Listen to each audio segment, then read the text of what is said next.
Hey guys, what's going on? John here from What's Spinning, here tonight to chat about this new Smashing Pumpkins album, Seer. Smashing Pumpkins, legendary alternative rock group for many years, one of my favorite bands, and still to this day, one of my most important artists that I've ever listened to. Between the early, dreamy, kaleidoscopic Gish, the lyrical masterpiece that was Siamese Dream, and the completely overblown in all the best ways Melancholy and the Infinite Sadness were absolute staples of my high school listening. Even though I got into them at a later date, honestly, these albums, as well as Adore, just meant so much to me. Honestly, Adore doesn't get enough credit. It is a fantastic album. But ever since then, to say that it has been really hard to be a Smashing Pumpkins fan has been an understatement. Machina was just an absolute travesty. It just, it has some great singles, but overall, it just does not cut it. And Machina 2, while a whole lot better, I don't know, it's still too little too late for me. And of course, you know what happens. Band broke up, they reunited, in quotation marks. They released Zeitgeist, which I swear on my mother's life, still to this day, I cannot sit through as a complete album. It is garbage. I mean, to be honest, I always thought that Oceana wasn't that bad. Like, it certainly had its moments. I thought it was okay in parts. But Monuments to an Elegy was sloppy. And while okay in parts, once again, Shiny and Oh So Bright was just very, very tame, especially compared to what the band was doing for years. Now, I guess you could say this is more of a Smashing Pumpkins reunion than we expected. If you told me 3 or 4 years ago that Jimmy, James, and Billy would be back on the same album, once again, in quotation marks, I probably wouldn't have believed you, but yet here we are. Now, this is usually the part of the video where I tell you I've been interested or I've been excited for this album.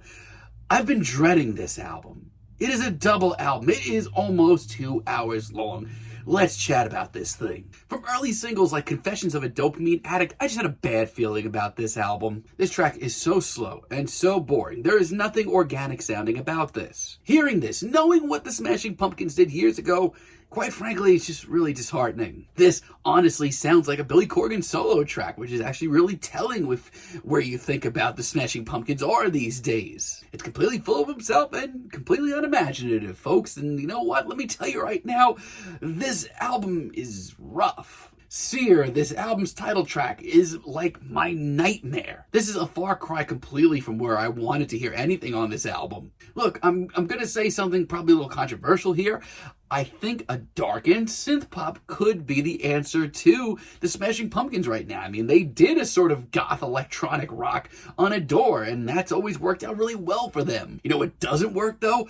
Everything else about this track. Uninspired vocals, goofy lyrics. I feel like Billy just sounds more desperate than ever. Not only that, I don't want to address the elephant in the room so early, but outside of Billy's nasally vocals, what about This Is Anything Smashing Pumpkins? Dulcet in E just gives me a lot of bad memories. This brings me back to the days of Zeitgeist where I was just so confused by Billy Corgan in what he was putting out. Lyrics here baffle me. The instrumental is nothing special. I mean, I guess it's nice to hear some of the guitars here, but everything is super bland. Not to mention, the backing vocals, a huge part of this album. They are out of place. No disrespect. A lot of them actually sound pretty good, but on top of these goofy synth pop tracks that Billy Corgan threw together to sound hip, I don't know, man. It's not for me. Not only that, but it makes Billy's vocals stand out even more.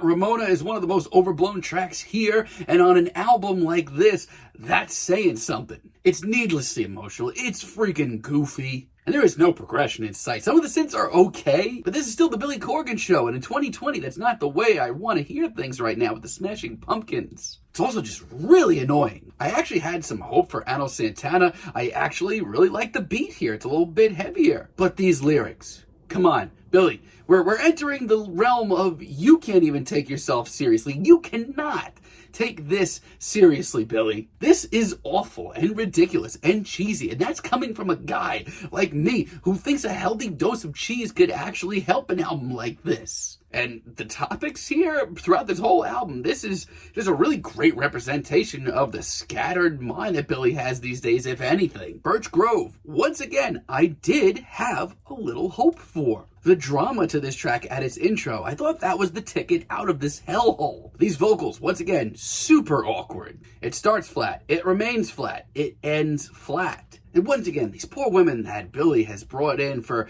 backing vocals, they're just way too good for this. As far as bright spots go, yeah, there's a few, but man, the pickings are really slim here. I think The Color of Love remains one of the brightest spots here. I actually really do like the energy to this track. I like hearing Billy and the gang actually bring a little energy. I mean, it doesn't save this album, but credit where it's due. It's catchy, it shockingly has a healthy dose of guitars, and just actually sounds like what Billy could and should have done with a lot of this album. I also like Wrath. It's just this sort of mysterious, misty sounding track that I really needed right now. Once again, this would have been an interesting direction for the album. And Wyttch as well. You may hate this, but I think this is a diamond in the rough, albeit the very rough. It's one of the darkest, heaviest, grittiest tracks here. And Billy, for a change, seems right in sync with everybody else. Here, he delivers some of his most over-the-top and ridiculous lyrics here, but it works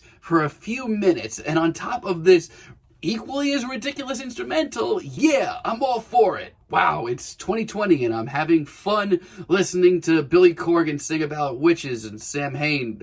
I'm getting old. And I mean, if we're talking about lone high spots, Purple Blood isn't that bad either. This is certainly far from where I wanted to hear this album, let's be clear. But like The Color of Love, it's probably one of the better examples of this darkened synth pop sound. It's heavy in parts. I really like the production as well. Not only that, but this is one of the few moments where I feel like the whole band comes together, as well as these backing vocals alongside Billy, and just creates a nice product. But the rest of this album, friends, this sucks. Just when I thought I was able to relax a bit, maybe even enjoy this to some weird extent, we get tracks like StarCraft. Here we see Billy dive into darker lyrical themes, which I thought I'd be on board with. But this is terrible. By this point in the album, he actually sounds like he has less chemistry with the rest of the band and his backup singers. How is that possible? And this is by far one of his worst vocal performances here. He sounds like he's going to crack at any moment. And you know what's even more frustrating? There are moments here, like slight moments, like in the chorus, that has a semblance of a catchy rock tune. But he can't even get that right. Save Your Tears sadly has actually a pretty cool instrumental and some nice production as well. However, it's everything else about this track that falls the freak apart. Like this chorus, I think it's the worst here. I can't defend this. It's just so frustrating because I know we're not getting another Smashing Pumpkins album like their glory days. I know that.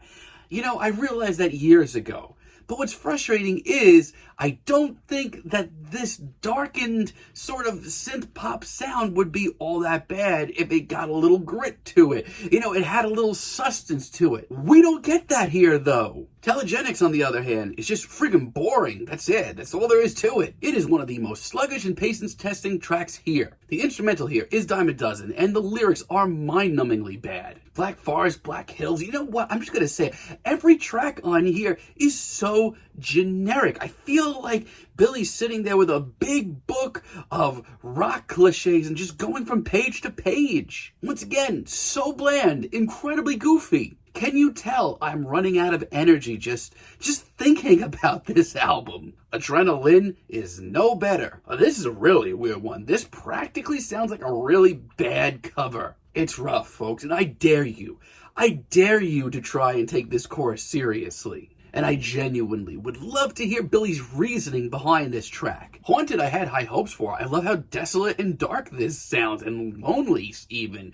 Honestly, this sounds like an old school Depeche Mode track. But then we have Cornball Corgan roll in with absurd lyrics and terrible vocals. No thank you. By the time we get to The Hidden Sun, quote me on this, I'm actually starting to miss some of Zeitgeist. At least that had some freaking guitar riffs on it. Once again, this is uninspired. Not just a little either. There is no heart in sight. Billy Corgan himself doesn't even sound like he's buying this anymore. Schadenfreude I don't actually think is the worst track here. It has some elements that I do kind of like. As a matter of fact, it's ironically Billy's performance here that I think is pretty good. I think it's genuinely emotional. Outside of that though, there's nothing to really, hook into. Production is nothing special. The instrumental is average. Where are we? What even is this album? And just when I thought this album couldn't get any worse, Tiger Tiger isn't just the worst track here, it's one of the worst tracks I've heard all year. What's going on with this bouncy beat? Is this what Billy Corgan thinks is playing in clubs these days? And hearing his awkward vocals navigate this? Save me, please. And with Minerva as a finale, honestly, I can't help but laugh at this point. The fluffy synths and the airy atmosphere, this is getting farther and farther away from where I wanted to hear the Smashing Pumpkins in 2020. So what is this album? I'll tell you exactly what this album is. It's the worst album I've heard all year. There is no hope in sight. There's like 2 or 3 tracks every once in a while that are okay, but it's a double album from the Smashing freaking Pumpkins in 2020. It gets under my skin. It aggravates the hell out of me. This album sucks. It's the worst thing I've heard all year. It's worse than the Green Day album. It's terrible. It's awful. Light 3. I'm feeling a light 3 on this album, but let me know what you guys think down below. If you liked the video, be sure to give us a like, give us a subscribe, and let me know down below what you would like for me to chat about in the future. And until next time, have a great day, guys.